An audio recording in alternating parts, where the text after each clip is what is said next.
अच्छे से अच्छे मार्क्स ला सके।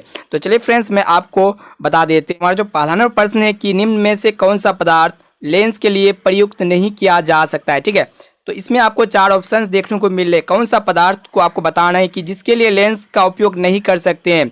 जल है, कांच है या फिर मिट्टी, प्लास्टिक है। तो इसमें आपको 4 ऑप्शन देखने को मिल रहे हैं। आपको बता दें कि जल, कांच और प्लास्टिक तीनों का उपयोग जो होता है लेंस बनाने के लिए किया जा सकता है, लेकिन इसके अलावा मिट्टी जो है, मिट्टी का उपयोग लेंस के लिए प्रयोग नहीं किया जा सकता है। ठीक है, तो आपको अच्छी तरह से याद रखना पड़ेगा कि कौन सा पदार्थ जो होता है लेंस के लिए प्रयुक्त नहीं किया जा सकता है, वो आपका मिट्टी होता है। ठीक है, दूसरा नंबर प्रश्न को बता देते हैं।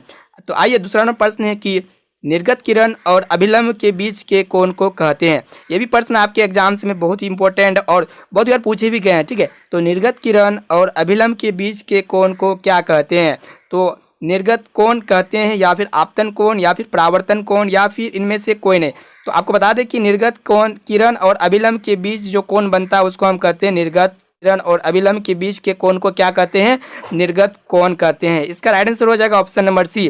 तो चलिए मैं आपको नेक्स्ट प्रश्न को बता देते हैं। फ्रेंड्स, हमारा जो तीसरा नंबर प्रश्न देखने पा रहे स्क्रीन में कि किस माध्यम में अपवर्तनांक का मान होता है, यानी कि किसी भी माध्यम में अपवर्तनांक का मान जो होता है वो आपका I/sin r के फॉर्म में रहेगा, तभी वो होगा आपका अपवर्तनांक।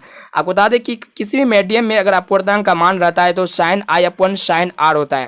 तो इसमें आपको भी 4 ऑप्शन देखने को मिले। देखिए, ऑप्शन नंबर ए में है sin I/sin r, option B में sin I बराबर sin r, और ऑप्शन सी में देखने पा रहे हैं कि sin I गुना sin r है। ऑप्शन में क्या है कि सभी उत्तर सही है। तो इसमें से राइट आंसर हो जाएगा आपका ऑप्शन नंबर ए, यानी कि sin I/sin r जो होता है किसी भी अपवर्तनांक का मान होता है किसी भी माध्यम में। ठीक है, तो चलिए मैं आपको नेक्स्ट प्रश्न को बता देते हैं। चौथा नंबर प्रश्न है कि सामान्य दृष्टि के वयस्क के लिए सुस्पष्ट दर्शन की न्यूनतम दूरी होती है। तो ये भी प्रश्न आपके एग्जाम्स के लिए मोस्ट इंपॉर्टेंट है और लगभग में हर बार पूछे भी जा सकते, तो किसके लिए बहुत ही इंपॉर्टेंट है। तो सामान्य दृष्टि के वयस्क के लिए सुस्पष्ट दर्शन की न्यूनतम दूरी, यानी कि आपको मिनिमम डिस्टेंस बताना है कि क्या होता है मिनिमम डिस्टेंस। तो कोई भी सामान्य दृष्टि होता है, कोई एडल्ट आदमी है तो उसके लिए उसके आँख में 25 सेंटीमीटर की दूरी होता है, यानी कि इसमें इसका राइट आंसर की बात कहा जाए तो ऑप्शन नंबर सी इसका करेक्ट आंसर हो जाएगा, यानी कि 25 सेंटीमीटर। तो चलिए मैं आपको नेक्स्ट प्रश्न को बता देते हैं। फ्रेंड्स, हमारा जो 5 नंबर प्रश्न है कि दूरदृष्टि वाली आंखें साफ साफ देख सकती है। आपको बता दें कि दूरदृष्टि वाली आंखें साफ साफ देख सकती है, अर्थात जिस व्यक्ति के आंख में दूरदृष्टि होता है तो उसके आंख क्या कौन सा वस्तु को साफ साफ देख सकती है। तो चलिए मैं आपको सभी ऑप्शंस को बता देते हैं। तो ऑप्शन ए है कि दूर की वस्तुओं को, ऑप्शन बी है निकट की वस्तुओं को, ऑप्शन सी है बड़ी वस्तुओं को, या फिर ऑप्शन डी में इनमें से कोई नहीं। तो जिस व्यक्ति के आंख में दूरदृष्टि दोष होता है तो वो आपका दूर की वस्तुओं को साफ साफ देख सकता है, ना कि आपको निकट की वस्तुओं को। तो आपको ध्यान, जो व्यक्ति दूरदृष्टि दोष से पीड़ित रहता है तो उसके आंख में दूर की वस्तुओं को साफ साफ देख सकता है। ठीक है, तो चलिए मैं आपको नेक्स्ट प्रश्न को दिखा देते हैं। फ्रेंड्स, हमारा जो 6 नंबर प्रश्न है कि कांच प्रिज्म द्वारा उत्पन्न श्वेत प्रकाश को स्पेक्ट्रम में किस रंग का झुकाव अधिक होता है या फिर विचलन अधिक होता है। तो आपको बता दें कि जब श्वेत प्रकाश को कांच प्रिज्म के द्वारा गुजारा जाता है तो उसमें आपको 7 रंग प्राप्त होता है। ठीक है, वेब और जिसको violet, indigo, blue, green, yellow हो गया, फिर ऑरेंज, फिर रेड हो गया। तो इसमें आपको बताना है कि इनमें से कौन सा रंग है, कौन सा कलर है जिसका स्पेक्ट्रम में सबसे अधिक झुकाव होता है। तो आपको बता दें कि बैंगनी रंग का जो झुकाव होता है सबसे अधिक होता है। तो आपको याद रखना पड़ेगा कि कौन सा रंग का विचलन होता है, अर्थात झुकाव जो होता है सबसे अधिक होता है, यानी कि बैंगनी रंग का झुकाव सबसे अधिक होता है। इनके अलावा लाल रंग झुकाव होता है सबसे कम होता है। ठीक है, ये भी प्रश्न आपके एग्जाम्स के लिए मोस्ट इंपॉर्टेंट है। ठीक है, तो चलिए फ्रेंड्स, मैं आपको नेक्स्ट प्रश्न को दिखा देते हैं। हमारा जो 7 नंबर प्रश्न है, उपकरण है जिसमें आपका धन और ऋण का चिन्ह नहीं होता है। यहाँ पे ऋण होगा, ठीक है, सॉरी यहाँ पे क्या होगा, ऋण। तो कौन सा उपकरण जो होता है जिसमें आपका धन और ऋण का चिन्ह नहीं होता है। तो ये भी प्रश्न आपके एग्जाम्स के लिए मोस्ट इंपॉर्टेंट है। ठीक है, तो यहाँ पे भी आपको 4 ऑप्शन देखने को मिल रहे हैं। तो ऑप्शन ए है कि एम्पियर में या फिर वोल्ट मीटर में या फिर कुंडली में या फिर विद्युत सेल में। आपको बता दें कि ये कुंडली जो होता है इसमें आपका प्लस और नेगेटिव का चिन्ह नहीं रहता। इनके अलावा आपका एम्पियर हो गया, वोल्ट मीटर हो गया, विद्युत सेल हो गया, तीनों में आपका क्या होता है, पॉजिटिव और नेगेटिव को देखा जाता है, लेकिन कुंडली में जो है पॉजिटिव और नेगेटिव का चिन्ह नहीं होता है। ठीक है, तो चलिए फ्रेंड्स, आपको नेक्स्ट प्रश्न को दिखा देते हैं। कि 10 एम्पियर और 20 एम्पियर के दो प्रतिरोधों को श्रेणी क्रम में जोड़ने पर समतुल्य प्रतिरोध होगा। ठीक है, यानी कि जब हम 10 ओम और 20 ओम को श्रेणी क्रम में जोड़ेंगे तो आपका समतुल्य प्रतिरोध क्या होगा। ठीक है, तो इस तरह का प्रश्न आपके एग्जाम्स में पूछे जाते हैं। लेकिन आप कैसे सोल्व कीजिएगा, जब भी आपको श्रेणी क्रम में जोड़ने बोलेगा तो आप जो इसको डायरेक्ट जोड़ सकते हैं श्रेणी क्रम में। ठीक है, यहाँ पे क्या करेंगे कि R1 प्लस R2 का फॉर्मूला लगा देंगे। जब श्रेणी क्रम में जोड़ते हैं तो उसको R1 प्लस R2 करके इसको ऐड कर देते हैं। तो यहाँ पे R1 का राइट आंसर की बात कहा जाए तो आपका 30 करेक्ट आंसर हो जाएगा। ठीक है, 30 ओम हो जाएगा। ठीक है, तो चलिए फ्रेंड्स आपको नेक्स्ट प्रश्न को दिखा देते हैं। फ्रेंड्स हमारा जो नंबर प्रश्न है कि 12 वोल्ट विभवांतर के दो बिंदुओं के बीच 2 कूलम आवेश को ले जाने में किया गया कार्य होता होगा। ठीक है, तो यहाँ पे आपको कार्य बताना है, अर्थात W यानी कि वर्क बताना है कि जब 12 वोल्ट विभवांतर के दो बिंदुओं के बीच 2 कूलम आवेश को ले जाते हैं तो उसका वर्क क्या होगा। तो अब इस तरह का प्रश्न आप क्या कीजिएगा कि जब W का मान अर्थात कार्य निकालिएगा कि 12 को जब डायरेक्टली 2 से गुना करते हैं तो आपका 12 दूना 24 आ जाएगा। तो इस तरह का प्रश्न इस तरह आप सॉल्व कीजिए तो इसका राइट आंसर हो जाएगा आपका 24 जूल। ठीक है, इसका राइट आंसर हो जाएगा नो का ऑप्शन नंबर बी। तो चलिए फ्रेंड्स मैं आपको नेक्स्ट प्रश्न को दिखा देते हैं। फ्रेंड्स विद्युत फ्यूज काम करता है। ठीक है, तो ये भी बहुत ही इंपॉर्टेंट और बहुत ही मोस्ट इंपॉर्टेंट क्वेश्चन है कि विद्युत फ्यूज जो कार्य करता है वो किस पे करता है। तो चलिए ऑप्शन देख लेते हैं। ऑप्शन ए में कि धारा के उसमें प्रभाव, ऑप्शन बी में दिया हुआ है कि धारा के चुंबकीय प्रभाव, और ऑप्शन सी में है कि धारा के रासायनिक प्रभाव, और ऑप्शन डी में कि किसी पर भी नहीं। तो फ्रेंड्स आपको बता दें कि विद्युत फ्यूज का जो कार्य होता है वो आपका धारा के उसी में प्रभाव पर कार्य करता है, यानी कि ऑप्शन नंबर ए इसका राइट आंसर हो जाएगा। ठीक है, 10 का ऑप्शन नंबर ए। एक एक पर्सन को अच्छी तरह से समझिए, अच्छी तरह से आप लोग नोट्स करते जाइए और अच्छी तरह से एक एक पर्सन को याद करते हुए जाइए। ठीक है, तो चलिए फ्रेंड्स मैं आपको नेक्स्ट पर्सन को दिखा देते हैं। फ्रेंड्स आप जैसा कि देखने पा रहे कि हमारा 11 नंबर प्रश्न है कि यदि किसी नरम लोहे को धारावाहिक कुंडली के गर्भ में रख दिया जाए तो क्या बनता है। ठीक है, तो यहाँ पे भी आपको 4 ऑप्शंस देखने को मिल रहे, तो आपको एक बार प्रश्न फिर से आपको एक बार समझा देते हैं। यदि किसी नरम लोहा को जब क्या करेंगे धारावाहिक कुंडली के गर्भ में रखेंगे तो उसमें क्या बनेगा, सामान्य चुंबक बनेगा, विद्युत चुंबक, या फिर कोई चुंबक नहीं बनेगा, या फिर बनने वाला चुंबक रेखीय प्रदर्शित नहीं होगा। ठीक है, तो इस तरह का प्रश्न भी आपके एग्जाम्स में पूछे जा सकते हैं। ठीक है, तो 11 का जो राइट आंसर की बात कहा जाए तो हो जाएगा ऑप्शन नंबर बी, यानी कि विद्युत चुंबक बनेगा। जब भी नरम लोहे को धारावाहिक कुंडली के गर्भ में रखेंगे तो क्या बनेगा, विद्युत चुंबक बनेगा। ठीक है, तो चलिए फ्रेंड्स मैं आपको नेक्स्ट प्रश्न को दिखा देते हैं। फ्रेंड्स हमारा जो 12 नंबर प्रश्न है कि यहाँ पे 1 kWh यानी कि 1 किलो वाट आवर है। ठीक है, यहाँ पे आपको बताना है कि 1 kWh बराबर क्या होता है। तो 1 kWh बराबर क्या होता है। ठीक है, तो आपको बता दें कि 1 kWh बराबर जो होता है वो आपका 3.6 गुना 10 के पावर 6 जूल होता है। ठीक है, यानी कि 3.6 गुना 10 के पावर 6 जूल के बराबर होता है आपका 1 kWh, तुल्य होता है यानी कि बराबर होता है। तो चलिए फ्रेंड्स मैं आपको नेक्स्ट प्रश्न को दिखा देते हैं। फ्रेंड्स हमारे जो नेक्स्ट प्रश्न देखने पा रहे हैं कि नाभिक की ऊर्जा प्राप्त करने के लिए आवश्यक होए, यानी कि नाभिक की ऊर्जा प्राप्त करने हेतु आवश्यक है। जब भी नाभिक की ऊर्जा प्राप्त करते हैं तो उसके लिए क्या जरूरी होता है। आपको बता दें कि सिलिकॉन या फिर क्रोमियम या फिर आपका यूरेनियम या फिर एल्युमिनियम। तो फ्रेंड्स आपको बता दें कि नाभिक की ऊर्जा जब भी प्राप्त करती है तो इसके लिए आपका यूरेनियम की आवश्यकता होती है, यानी कि इसका राइट आंसर हो जाएगा ऑप्शन नंबर सी। ठीक है, तो चलिए फ्रेंड्स मैं आपको नेक्स्ट प्रश्न को दिखा देते हैं। फ्रेंड्स हमारा जो नेक्स्ट प्रश्न है कि जल से होकर विद्युत धारा प्रवाहित करने पर जल का अपघटन होता है, यानी कि जब जल से होकर विद्युत धारा प्रवाहित करते हैं तो जल का विद्युत अपघटन होता है। हाइड्रोजन और ऑक्सीजन मुक्त होता है तो हाइड्रोजन और ऑक्सीजन का आयनों का अनुपात होगा।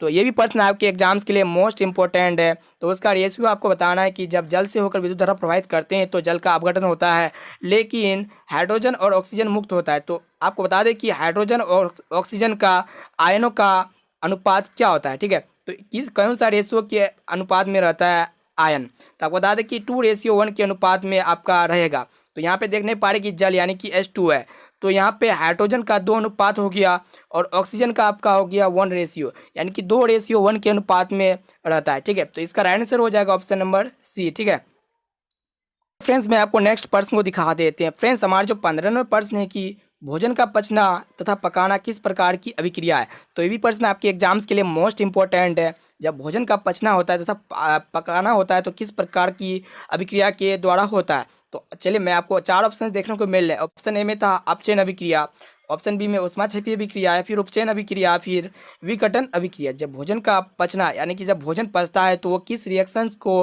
अकॉर्डिंग जो पचता है, ठीक है। तो फ्रेंड्स उपचयन अभिक्रिया के अकॉर्डिंग, अर्थात आपका ऑप्शन नंबर सी इसका राइट आंसर हो जाएगा। उपचयन अभिक्रिया के द्वारा ही भोजन का पचना तथा पकाना होता है, ठीक है। तो चलिए फ्रेंड्स मैं आपको नेक्स्ट प्रश्न को दिखा देते हैं। फ्रेंड्स हमारा जो 16 नंबर प्रश्न देखने पा रहे हैं कि रासायनिक समीकरण Fe plus H2O tends to Fe3O4 plus H2 को संतुलित करने पर जल में अणुओं की संख्या क्या होगी। जब रासायनिक समीकरण यहाँ पे दिया हुआ है कि फेरम, उसके बाद जल है, जब इसको आप रिएक्शंस कीजिएगा तो आपका आता है Fe3O4 प्लस H2 को जब संतुलित करते हैं तो जल में अणुओं की संख्या क्या होगा, ठीक है। तो चलिए फ्रेंड्स मैं आपको इसको संतुलित करके दिखा देते हैं। यहाँ पे Fe है, Fe प्लस H2O है, ठीक है। Fe प्लस H2O को जब संतुलित कीजिएगा तो आपका क्या आएगा, Fe3O4 प्लस H2 आएगा, ठीक है। तो यहाँ पे देखिए, यहाँ पे Fe है, यहाँ पे भी Fe है, ठीक है। तो यहाँ पे H2 है, यहाँ पे भी H2 है ना। उसके बाद यहाँ पे ऑक्सीजन है, लेकिन यहाँ पे क्या है, 4 ऑक्सीजन। तो इसके लिए हम क्या करेंगे, यहाँ पे अगर 4 लगा देते हैं तो यहाँ पे 4 ऑक्सीजन यहाँ पे हो गया, यहाँ पे भी 4 ऑक्सीजन हो गया। लेकिन यहाँ पे हाइड्रोजन 2 है, लेकिन यहाँ पे हाइड्रोजन कितना है, 4 दूना 8। तो यहाँ पे क्या करेंगे कि हाइड्रोजन 4 लगा देंगे, तो क्या हो जाएगा, यहाँ पे हाइड्रोजन, इसमें भी हाइड्रोजन 4 हो जाएगा। तो ये यहाँ पे जल में, तो यहाँ पे क्या होगा कि जल में अणु की संख्या कितना हो जाएगा, 1 होगा या फिर 2, फिर या फिर 4 या फिर 3। तो यहाँ पे हम क्या लगाया है, 4 लगाए, ठीक है। तो दोस्तों सवालों का जो राइट आंसर हो जाएगा ऑप्शन नंबर सी, यानी कि option number C correct answer है, ठीक है। तो चलिए फ्रेंड्स मैं आपको नेक्स्ट प्रश्न को दिखा देते हैं। फ्रेंड्स हमारा जो 17वां प्रश्न है कि सोडियम क्लोराइड के जलीय घोल में विद्युत धारा प्रभावित करने पर यह विभोजित होकर सोडियम हाइड्रोक्साइड बनाता है, तो इस प्रक्रिया को क्या कहा जाता है। और फिर से पढ़ के आपको सुना देते हैं। सोडियम क्लोराइड के जलीय घोल से विद्युत धारा प्रभावित करने पर यह विभोजित होकर सोडियम हाइड्रोक्साइड बनाता है, तो इस प्रक्रिया को क्या कहते हैं, ठीक है। तो देखिए ऑप्शन में है, ए में है कि विद्युत विच्छेदन, ऑप्शन बी में विघटन, और ऑप्शन सी में द्विविस्थापन, और ऑप्शन डी में क्लोरो क्षार प्रक्रिया। तो इस तरह का अभिक्रिया को हम क्या कहेंगे, इस तरह की प्रक्रिया को हम क्या कहेंगे, क्लोरो क्षार प्रोसेस कहेंगे, ठीक है। तो 18वां प्रश्न है कि चीनी का आणविक सूत्र क्या होता है। तो देखिए चीनी का आणविक सूत्र क्या होता है, इस तरह का प्रश्न आपके एग्जाम्स में लगभग में हर बार पूछे C12H22O11। तो इसको अच्छी तरह से याद रखिए कि चीनी का आणविक सूत्र क्या होता है, C12H22O11, ठीक है। तो चलिए मैं आपको नेक्स्ट प्रश्न को दिखा देते हैं। देखिए नेक्स्ट प्रश्न है कि हमारे शरीर किस पीएच परास के बीच अंदर का कार्य करता है, ठीक है। तो हमारा जो शरीर जो है किस पीएच परास के, यानी कि नाइट्रोजन परास के अंदर का कार्य करता है। तो यहाँ पे 0 से 6 या फिर 6 से 9 या फिर 9 से 11 या फिर 7 से 7.8, ठीक है। तो यहाँ पे जो है 7 से 7.8 इसका राइट आंसर हो जाएगा। हमारा शरीर जो है पीएच यानी कि 7 से लेकर 7.8 के बीच में ही हमारा शरीर के अंदर जो पीएच का कार्य प्रोसेस यानी कि ये पूरा होता है, ठीक है। ऑप्शन नंबर डी इसका करेक्ट आंसर हो जाएगा, यानी कि 7 से लेकर 7.8 के बीच हमारे शरीर के अंदर कार्य करता है पीएच में, ठीक है। तो चलिए मैं आपको नेक्स्ट प्रश्न को दिखा देते हैं। एक एक प्रश्न को अच्छी तरह से आप लोग याद करते जाइए ताकि आप लोग अपने एग्जाम्स में अच्छे से अच्छे मार्क्स ला सके। फ्रेंड्स हमारा जो 20वां प्रश्न है कि निम्नलिखित में से किसे चाकू से काटा जा सकता है। तो देखिए चाकू से किस किस को हम काट सकते हैं, इसमें आपको एलिमेंट्स दिया हुआ है, लिथियम है, उसके बाद कैल्शियम है, कॉपर या फिर आयरन है। तो देखिए यहाँ पे किसको जो है हम चाकू से आसानी से काट सकते हैं, लिथियम को या फिर कैल्शियम को या फिर कॉपर को या फिर आयरन को। तो फ्रेंड्स यानी कि हम लिथियम को जो आसानी से चाकू से काट सकते हैं, ठीक है। आपको याद रखना पड़ेगा कि कौन सा एलिमेंट है जो जिसको हम चाकू से आसानी से काट सकते हैं। फ्रेंड्स लिथियम को जो है हम आसानी से चाकू से काट सकते हैं। फ्रेंड्स हमारा जो 9 नंबर जो 21वां प्रश्न है कि निम्न में से कौन यौगिक आयनिक यौगिक है, ठीक है। यहाँ पे आपको आयनिक यौगिक बताना है कि इनमें से कौन सा जो है आयनिक यौगिक का उदाहरण है। आपको बता दें कि यहाँ पे आयनिक यौगिक कौन क्या हो जाएगा। आपको यहाँ पे देखिए CaCl2, यहाँ ए हो जाएगा आपका आयनिक यौगिक, यानी कि CaCl2 क्या हो जाएगा आपका आयनिक यौगिक हो जाएगा। तो इसमें आपका क्या है, आयन है, एक प्लस आयन है, उसके बाद आपका ऋण आयन है, ठीक है। आपका कैल्शियम हो गया आपका प्लस आयन, उसके बाद क्लोराइड हो गया आपका ऋण आयन। तो यहाँ पे आयनिक यौगिक क्या हो जाएगा, कैल्शियम क्लोराइड हो जाएगा, ठीक है। तो चलिए फ्रेंड्स मैं आपको नेक्स्ट प्रश्न को दिखा देते हैं। फ्रेंड्स हमारा जो 22वां प्रश्न है कि निम्नलिखित में से कौन उपधातु है। फ्रेंड्स आपको यहाँ पे उपधातु को पहचानना है कि कौन जो है उपधातु है, ठीक है। तो यहाँ पे भी आपको 4 ऑप्शंस देखने को मिल रहा है। यहाँ पे ऑप्शन ए में है कि Fe, उसके बाद ऑप्शन बी में है Cu, उसके बाद ऑप्शन सी में Ni, उसके बाद ऑप्शन डी में Sb। तो इसका राइट आंसर की बात कहा जाए तो कौन जो होगा उपधातु होगा, आपका Sb जो होगा उपधातु हो जाएगा, ठीक है। एक नंबर प्रश्न को दिखा देते हैं। फ्रेंड्स हमारा जो 23वां प्रश्न है कि प्रथम कार्बनिक यौगिक यूरिया का संश्लेषण किसने किया था। तो ये भी आपका प्रश्न इंपॉर्टेंट है। तो सबसे पहला कार्बनिक यौगिक जो है यूरिया जो है इसका संश्लेषण कौन से साइंटिस्ट ने किया था। तो देखिए यहाँ पे भी आपका 4 ऑप्शन है कि ऑप्शन ए में है कि कोल्बो ने, ऑप्शन बी है बोहर ने, उसके बाद ऑप्शन सी में है कि वर्जिलियस ने, तो ऑप्शन डी में इनमें से कोई ने। तो देखिए बोहर ने जो है प्रथम कार्बनिक यौगिक यूरिया का संश्लेषण किया था। ठीक है, तो चलिए फ्रेंड्स मैं आपको नेक्स्ट प्रश्न को बता देते हैं। फ्रेंड्स हमारा जो 24वां प्रश्न है कि कैल्शियम कार्बाइड जल के साथ अभिक्रिया कर देता है, यानी कि कैल्शियम कार्बाइड जो है जल के साथ रिएक्शंस करके क्या बनाता है। आपको बता दें कि यहाँ पे ऑप्शन 4 ऑप्शन देखने को मिल रहे हैं। ऑप्शन ए में मिथेन, ऑप्शन बी में इथेन, ऑप्शन सी में इथीन, उसके बाद ऑप्शन डी में है इथाइन। ठीक है, तो दोस्तों यहाँ पे क्या बनाएगा, कैल्शियम कार्बाइड जल के साथ जब रिएक्शंस करेगा तो आपका इथाइन बनाएगा। ठीक है, तो आपको याद रखना पड़ेगा कि कैल्शियम कार्बाइड को जब जल के साथ अभिक्रिया कराएंगे, रिएक्शन कराएंगे तो किसका निर्माण होगा, इथाइन का निर्माण होगा। ठीक है, ऑप्शन नंबर डी इसका करेक्ट आंसर हो जाएगा। तो चलिए फ्रेंड्स मैं आपको नेक्स्ट प्रश्न को दिखा देते हैं।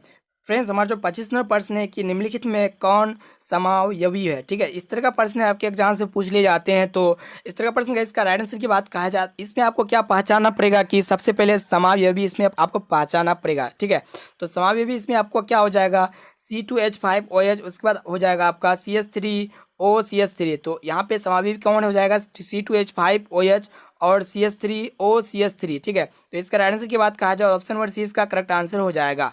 ठीक है, तो चलिए फ्रेंड्स आपको नेक्स्ट प्रश्न को दिखा देते हैं।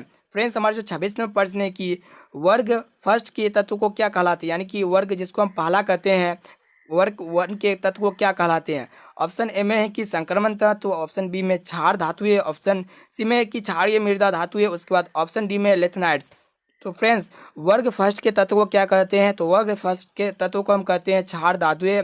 तो इसका राइट आंसर की बात कहा जाए तो इसका राइट आंसर हो जाएगा ऑप्शन नंबर बी। ठीक है, तो इसका करेक्ट आंसर हो जाएगा। आपको नेक्स्ट प्रश्न को दिखा देते हैं। फ्रेंड्स हमारा जो 27वां प्रश्न है कि पौधे में श्वसन क्रिया के अंतर्गत एडीपी के टूटने से कितनी ऊर्जा मुक्त होती है। ठीक है, जब पौधा में श्वसन का क्रिया होता है तो उसमें जब एडीपी टूटता है तो उसमें आपका कितना ऊर्जा मुक्त होता है।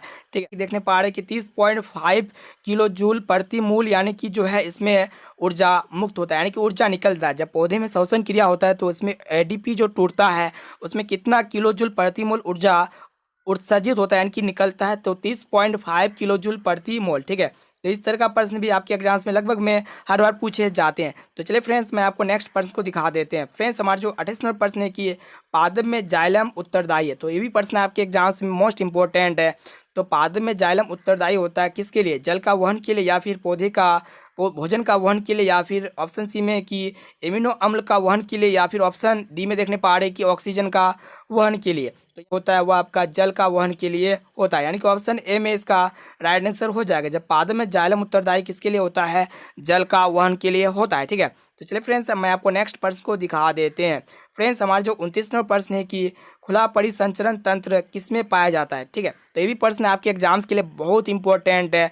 तो खुला परिसंचरण तंत्र किसमें पाया जाता है, इसमें देखिए ऑप्शन डी में, ऑप्शन ए में है मनुष्य में, ऑप्शन बी में है कॉकरोच में, ऑप्शन सी में है घोड़ा में, ऑप्शन और डी में देखने पा रहे कि ऊँट में। तो खुला परिसंचरण तंत्र जो पाया जाता है आपका कॉकरोच में पाया जाता है। ठीक है, यानी कि इसका राइट आंसर की बात कहा जाए तो ऑप्शन नंबर बी इसका करेक्ट आंसर हो जाएगा। ठीक है, तो चलिए फ्रेंड्स मैं आपको नेक्स्ट और अंतिम प्रश्न को दिखा देते हैं।